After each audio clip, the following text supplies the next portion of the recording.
Dear friends and मेरे प्यारे बच्चों, आज हम लोग पढ़ेंगे cellular level of organisation. Cell के बारे में पढ़ेंगे पूरा, ठीक है। सेल क्या होता है, सेल कैसे बनता है, डेड सेल की डिस्कवरी किसने की थी, लाइव सेल की डिस्कवरी किसने की थी, सेल ऑर्गेनेल्स क्या होते हैं, ये सब सारी चीज़ें हम लोग पढ़ेंगे, ठीक है। तो जो सेल्यूलर लेवल ऑफ ऑर्गेनाइजेशन होता है वो क्या बताता है, इंट्रोडक्शन बताता है टू द सेल। सेल क्या होता है? A cell is the fundamental living structural and functional unit of all living organism. जितने भी लिविंग ऑर्गेनिज्म होते हैं उनमें फंडामेंटल लिविंग के साथ साथ स्ट्रक्चरल और functional unit of all living organism होता है। मतलब सिंपली अगर बोलना है तो सेल क्या है? Cell is the structural and functional unit of life. Structural का मतलब होता है संरचनात्मक और फंक्शनल का मतलब होता है क्रियात्मक, और सेल का मतलब होता है कोशिका, ठीक है। तो कोशिका क्या करती है? संरचनात्मक और क्रियात्मक लिविंग ऑर्गेनिज्म की यूनिट है, ठीक है, इकाई है। मतलब ऐसे भी बोल सकते हैं cell is the unit of life, और ये भी बोल सकते हैं cell is the structural and functional unit of life, ठीक है। अगर थोड़ा सा और ऐड करना है तो आप स्टैंडर्ड वे में भी ऐसा बोल सकते हैं कि we know that are living thing are made up of cell. मतलब जितने भी सजीव होते हैं किससे मिलकर बने होते हैं? कोशिका से मिलकर बने होते हैं। These cell are known as building blocks of life, ठीक है। अब कोई पूछे कि सेल की डिस्कवरी किसने की, तो सेल की जो डिस्कवरी की वो रॉबर्ट हुक ने की थी। किसने की थी? रॉबर्ट हुक ने किया था 1665 में। कब किया था? 1665 में, ठीक है। डेड सेल में इन्होंने किया था। तो बात कर लें क्या है? A cell is the fundamental living structural and functional unit of all living organism, ठीक है। Our bodies contain about 200 different types of cells, ठीक है। 200 प्रकार के डिफरेंट टाइप्स ऑफ सेल होते हैं। All of which are produced through cell division. कैसे produced होते हैं? सेल डिवीजन के थ्रू, ठीक है। अगर बात ह्यूमन की हो रही है तो माइटोटिक सेल डिवीजन होता है, ठीक है, माइटोसिस होता है। The study of cells structure and function is known as cell biology. मतलब अगर सेल्स के स्ट्रक्चर की स्टडी की जाएगी और फंक्शन की स्टडी की जाएगी तो बोलते हैं सेल बायोलॉजी, और स्टडी ऑफ सेल को बोलते हैं हम लोग साइटोलॉजी। क्या बोलते हैं? साइटोलॉजी बोलते हैं, cytology,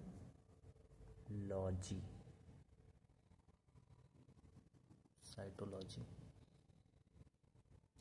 cytology study of cell होती है, ठीक है। A key principle is that structure of cell is closely linked to its structure. जो अपना सेल होता है वो लिंक्ड होता है, उसके साथ साथ फंक्शन होता है। अब हम जिस चीज़ की हम लोग स्टडी करते हैं उसको बोलते हैं एनाटॉमी, और जिस चीज़ का फंक्शन स्टडी करते हैं उसको बोलते हैं फिजियोलॉजी।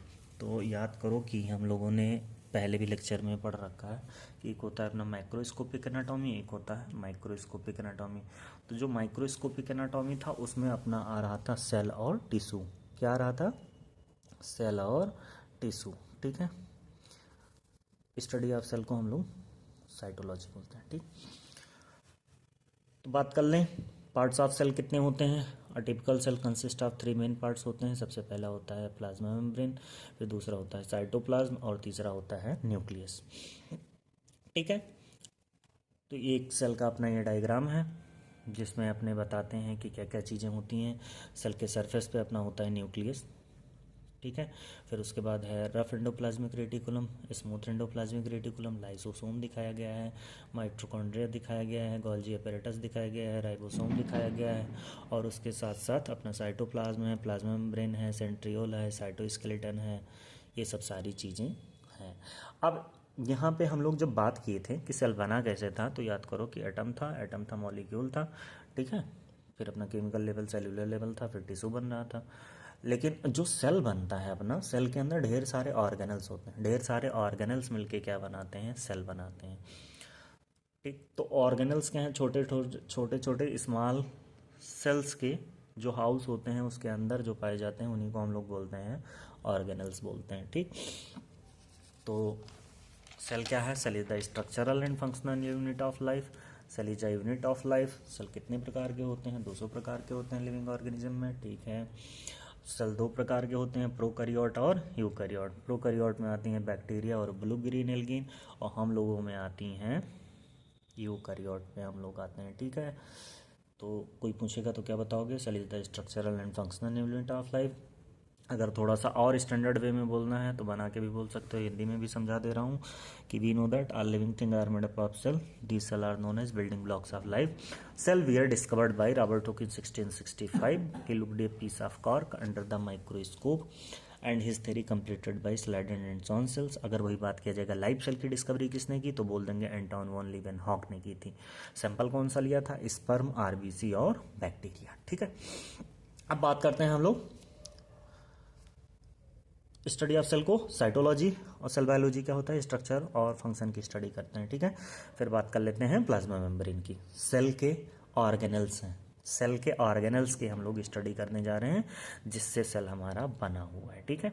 तो सबसे पहले है प्लाज्मा मेम्ब्रेन। प्लाज्मा मेम्ब्रेन को डिस्कवर्ड किया सिंगर और निकोलसन ने किया। प्लाज्मा मेम्ब्रेन क्या है? Outer boundary of the cell.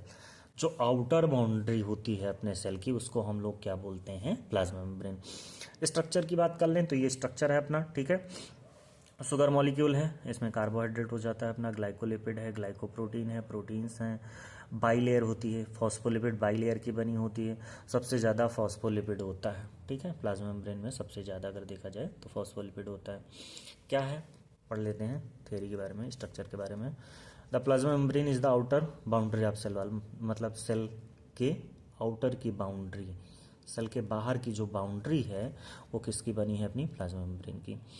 फिर क्या कह रहे हैं ये? It is primarily composed of proteins and lipids, ठीक है। Specially phospholipid. मैंने अभी आपको बताया था कि सबसे ज़्यादा जो सेल मेम्ब्रेन या प्लाज्मा मेम्ब्रेन की बात कर लें, प्लाज्मा मेम्ब्रेन जो होता है अपना उसमें सबसे ज़्यादा जो बनी होती है ये फॉस्फोलिपिड की बनी होती है। लगभग 75% जो होता है फॉस्फोलिपिड होता है। Held together by non covalent force से जुड़ा होता है। Each phospholipid molecule have a hydrophilic water living, hydrophilic, ठीक है। और फिर बाद में बात किया गया head is electrically charged and a hydrophobic, ठीक है ना। टेल विथ नो चार्ज, ये हाइड्रोफिलिक हो जाएगा, ये ठीक टेल हो जाएगा अपना, ये हेड हो जाएगा, हेड, और ये वाला पार्ट टेल हो जाएगा। आउटसाइड द सेल होती हैं, ठीक है।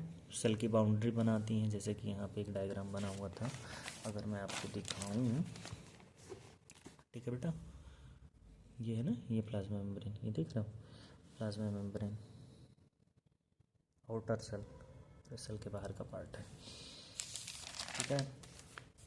फंक्शन पढ़ लेते हैं बेटा। फंक्शन क्या होता है? द प्लाज्मा मेम्ब्रेन क्या होती हैं? Serve as several critical roles होता है इनका। सबसे पहले क्या है? Protection and act as barrier का काम करती हैं, मेंटेन करती हैं शेप ऑफ द सेल। तो कोई पूछे शेप ऑफ द सेल कौन डिसाइड करता है? प्लाज्मा मेम्ब्रेन करता है, ठीक है। फिर क्या है? Forming cell junction, cell junction बनाती हैं आपस में जो भी दो सेल्स जुड़ती हैं, ठीक है। सिलेक्टिवली परमेबल है, मतलब सिलेक्टिव परमेबिलिटी है। Which controls what enters and leave the cell, मतलब ये डिसाइड करता है प्लाज्मा मेम्ब्रेन कि क्या सेल के अंदर आना है और क्या सेल के अंदर नहीं आना है। और बेटा ट्रांसमिशन ऑफ इम्पल्स भी कौन करता है? अपना प्लाज्मा मेम्ब्रेन। इम्पल्स कोई भी चीज़ होगी तो वो सिग्नल के फॉर्म में होती है, ठीक है। इंट्रासेल्युलर सिग्नलिंग का भी काम करता है, कौन करता है? प्लाज्मा मेम्ब्रेन करता है, ठीक है। तो कोई भी पूछे तो बता देना कि प्लाज्मा मेम्ब्रेन अपना जो भी शेप ऑफ द सेल है वो डिसाइड करता है, उसके साथ साथ में प्रोटेक्शन का काम करता है, बैरियर का काम करता है, और सेलेक्टिव परमेबल है, और ट्रांसमिशन ऑफ इम्पल्स देता है, और उसके साथ साथ इंट्रासेल्युलर सिग्नलिंग का काम करता है, ठीक है। दूसरी बात कर लें बेटा साइटोप्लाज्म। तो साइटोप्लाज्म क्या है? Cytoplasm is all the material within the cell, जो भी सेल के अंदर मटेरियल है enclosed by the plasma membrane, जो प्लाज्मा मेम्ब्रेन से कवर्ड हैं, except for the nucleus. It has two main component. साइटोप्लाज्म में दो चीज़ें पाई जाती हैं, साइटोसॉल और ऑर्गेनेल्स। अगर हम सब बात कर लें कि साइटोसॉल क्या होता है, ऑर्गेनेल्स क्या होते हैं, तो साइटोसॉल अपना एक फ्लूइड लाइक जेल पोर्शन होता है, ठीक है। साइटोप्लाज्म साइटोसोल से ही क्या बना बेटा, साइटोप्लाज्म, ठीक है।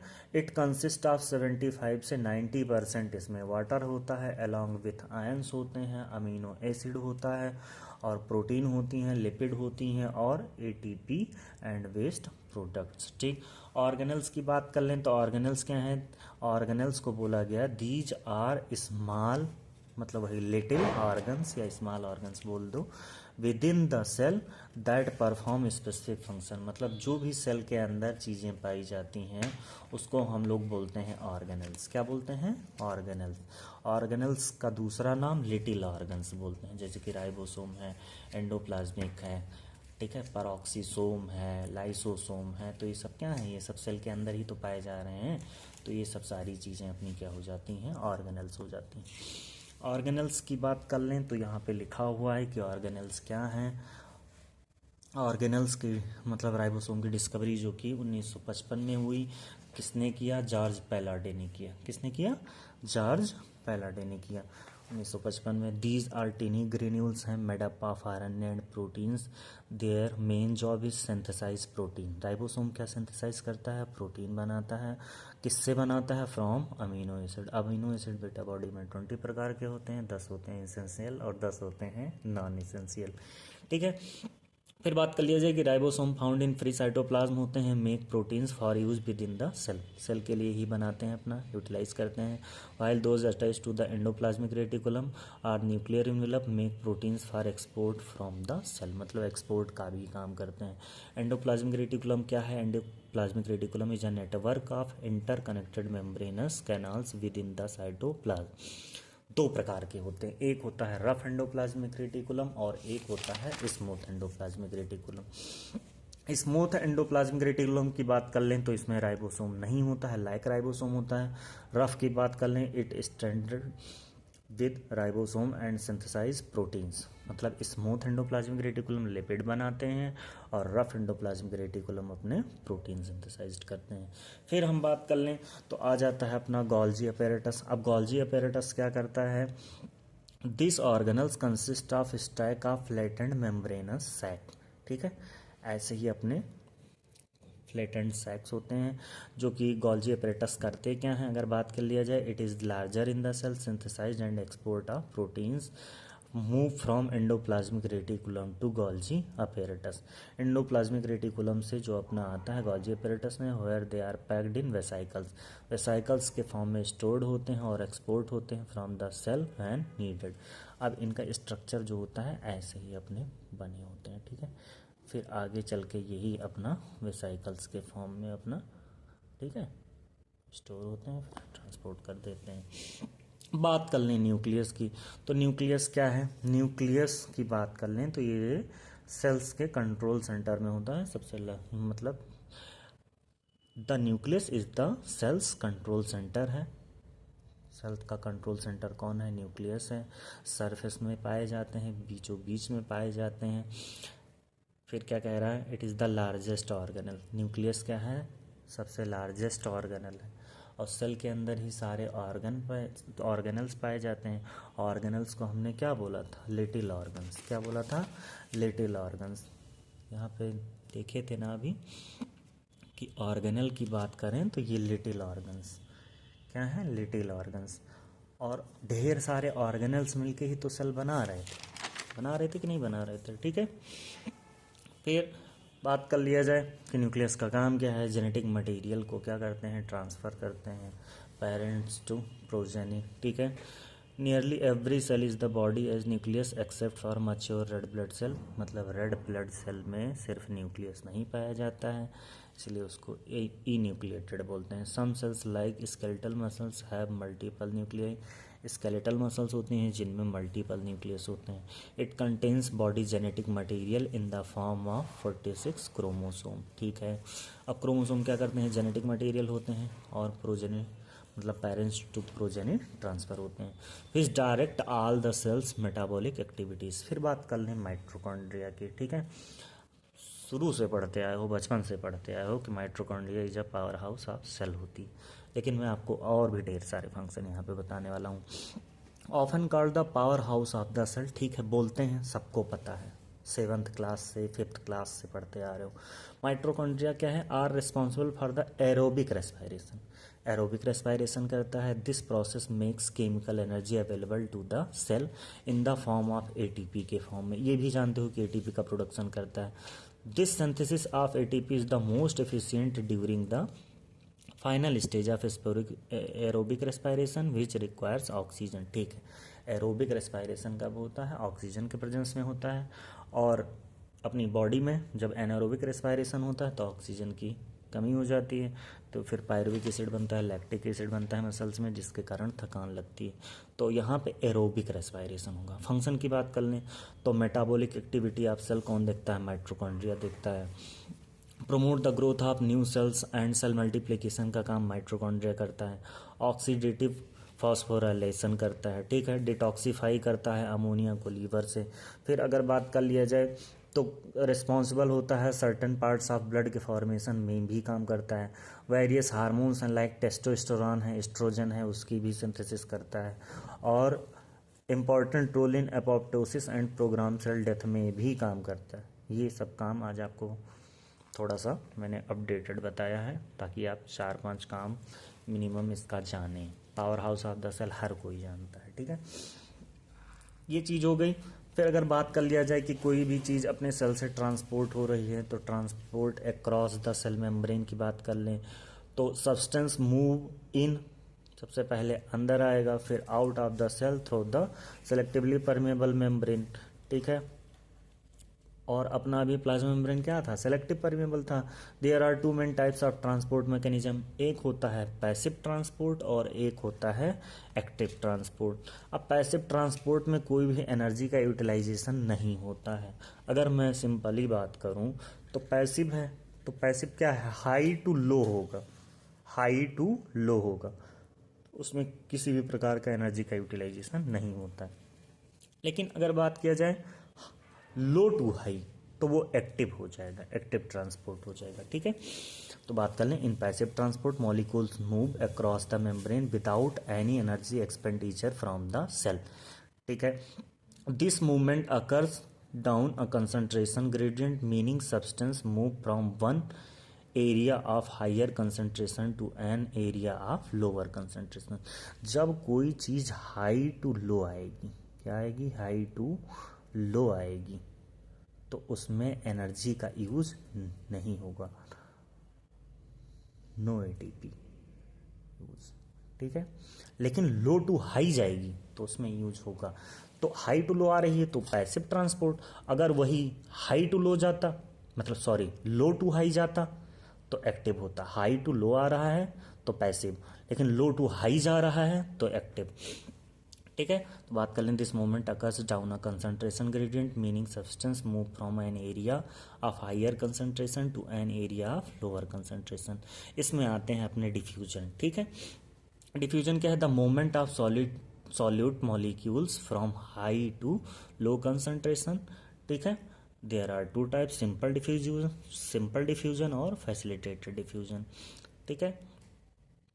तो डिफ्यूजन क्या है, डिफ्यूजन ये बताता है हमको कि जो सॉल्यूट है मॉलिक्यूल्स में from high to low concentration जाता है, ठीक है। इसका एग्जांपल आगे चल के रेजिन वगैरह भी है कि अगर 0.9% NaCl का सॉल्यूशन हम बनाते हैं, उसमें कोई रेजिन डालते हैं या फिर मान लो कि RBC डालते हैं, तो एक होता है आइसोटोनिक, एक होता है हाइपोटोनिक, एक होता है हाइपरटोनिक, ठीक है।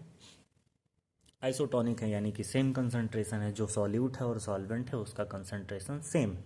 लेकिन अगर हाइपो हो गया है तो उसमें कंसंट्रेशन कम हो जाएगा, ठीक है। अगर हाइपर कंसंट्रेशन है तो जो अपना सॉल्यूशन है उसका कंसंट्रेशन ज़्यादा हो जाएगा। ये सारी चीज़ें होती हैं। फिर सिंपल डिफ्यूजन की बात कर लें, substance pass directly from the cell membrane. The rate of diffusion depends on the concentration gradient it slows equilibrium is reached. Facilitated क्या है कि इसमें जो भी अपने अक्रॉस होंगे सेल मेम्ब्रेन से वो कैरियर या चैनल प्रोटीन के साथ होंगे, मतलब फैसिलिटेटेड होंगे, ऐसे ही नहीं कि हर कोई चले आएंगे, सेलेक्टिव होंगे। ऑस्मोसिस की बात कर लें तो ऑस्मोसिस की अगर हम सब बात करें तो osmosis is a movement of solvent from an area of high concentration to an area of low concentration. The osmotic concentration is determined by the concentration of solutes in a solution, ठीक है। अब active transport की बात कर लो तो active transport में energy require होगी। मैंने आपको बताया था कि अगर कोई चीज़ लो टू हाई जा रही है तो वो एक्टिव है, लेकिन हाई टू लो आ रही है तो वो पैसिव है। Usually in the form of ATP, मतलब रिक्वायर्स एनर्जी, एनर्जी यूटिलाइज्ड होगी, एटीपी का यूज होगा to move substance across the membrane. It is able to move substance against their concentration gradient from low to high concentration. This process allows cell to accumulate and store concentration substance. It requires the use of carrier proteins. ठीक है। फिर इसमें bulk transport होता है, endocytosis होता है, phagocytosis होता है, पिनोसाइटोसिस होता है। तो अगर कोई सॉलिड पार्टिकल को सेल इंगल्फ करती है, सॉलिड पार्टिकल्स, तो उसको बोलते हैं फैगोसाइटोसिस। ठीक है, भक्षक बोलते हैं। अगर वही लिक्विड है तो लिक्विड में कोई भी सेल अगर कुछ ड्रिंक करती है तो उसको पिनोसाइटोसिस बोलते हैं। ठीक है, ये सारी चीज़ें हो गई। तो आज हम लोगों ने पढ़ा सेल के बारे में। किसके बारे में पढ़ा? सेल के बारे में। एक डायग्राम में टोर्टोरा का भी दिखाना चाहूँगा आपको, देख लीजिए। ठीक है, ये डायग्राम है अपना, ये है सेल। ठीक है, सेक्शनल व्यू दिखाया गया है यहाँ पे, एनाटॉमी का पार्ट है। यही जो पूरा फंक्शन होता है उसको फिजियोलॉजी बोलते हैं। तो सेल क्या है? सेल एक बेसिक लिविंग का स्ट्रक्चरल और फंक्शनल यूनिट ऑफ बॉडी है। हम लोग यही तो पढ़े हैं। ठीक है, अब न्यूक्लियस है। न्यूक्लियस है कि नहीं? दिख रहा है ना। फिर साइटोप्लाज्म है, साइटोप्लाज्म है। फिर रफ एंडोप्लाज्मिक रेटिकुलम है, गोल्जी बॉडी है, माइक्रोफिलामेंट है, फिर साइटोस्केलेटन है, प्लाज्मा मेम्ब्रेन है। और प्लाज्मा मेम्ब्रेन देखो आउटर कवरिंग है सेल मेम्ब्रेन की कि नहीं। ठीक है, और फिर बात कर लिया जाए जब प्लाज्मा मेम्ब्रेन, तो प्लाज्मा मेम्ब्रेन का डायग्राम ऐसा होता है अपना, फॉस्फोलिपिड का बना होता है, बाइलेयर होता है। देखो फॉस्फोलिपिड लिखा हुआ है, बाइलेयर है ना, एक लेयर और एक लेयर। तो एक और एक कितने हो गए? दो, तो उसी को हमने बोल दिया बायोलेयर, बाइलेयर। ठीक है, अब ये चैनल प्रोटीन्स हैं कि नहीं है? ठीक, तो फॉस्फोलिपिड का बना हुआ है। यही सारी चीज़ें तो हम लोगों ने पढ़ी हैं अभी। ठीक, तो अब अगर बात कर लिया जाए, एक बार थोड़ा सा जल्दी जल्दी रिवाइज करते हैं कि सेल क्या होता है। तो cell is a unit of life होता है। क्या होता है? यूनिट ऑफ लाइफ होता है। ऐसे भी बोल सकते हो cell is a unit of life, ऐसे भी बोल सकते हो cell is the structural and functional unit of life. अगर फिर बात किया जाए डेफिनीशन बोलना है तो आप बना के भी बोल सकते हैं कि हम जानते हैं, we know that all living thing are made up of cell. जितने भी सजीव हैं या जीव हैं वो किससे मिलकर बने हैं? सेल से मिलकर बने हैं। These cell are known as building blocks of life. ये क्या बनाते हैं? हमारी बॉडी में जीवन बनाते हैं। ठीक है, मतलब लिविंग का क्या है? सेल है। ठीक है, तो we know that all living thing are made up of cell. These cell are known as building blocks of life. Cell we are discovered by Robert Hooke in 1665। किसमें किया था? डेड सेल में किया था। He looked a piece of cork under the microscope. और cell theory किसने दी थी? स्लाइड एंड एंडरसन ने दी थी। अब इसमें दो होते हैं, एक होता है प्रोकैरियोटिक, एक होता है यूकैरियोटिक। तो प्रोकैरियोटिक की अगर बात करोगे तो प्रोकैरियोट में अपना कौन आएगा? प्रोकैरियोट में आ जाएंगे बैक्टीरिया और ब्लू ग्रीन एल्गी आ जाएगी। लेकिन अगर हम सब वही बात करेंगे कि अपने में क्या आएगा, यूकैरियोटिक्स में हम सब आ जाते हैं। ठीक, यूकैरियोट्स में वही है, एनिमलिया हैं, एनिमल्स हैं। अब प्रोकैरियोट्स और यूकैरियोट्स का बात किया जाए तो प्रोकैरियोट्स की साइज़ जो होती है 1 to 10 माइक्रोमीटर होती है, लेकिन यूकैरियोट्स की बात कर लें तो 10 to 100 होती है। ठीक है, किसी में सेल मेम्ब्रेन वेल डेवलप्ड है, किसी में नहीं है, किसी में न्यूक्लियर एनवेलप है, किसी में नहीं है। तो प्रोकैरियोट में नहीं है और अपने में है। ठीक है, ये सब सारी चीज़ें, जैसे प्रोकैरियोट में 70S राइबोसोम होता है, अपने में 80S राइबोसोम होता है। ये सब बेसिक सारी चीज़ें थी। कैसा लगा आपको बताइएगा, कमेंट करिएगा, और जो है like share subscribe. Thank you so much.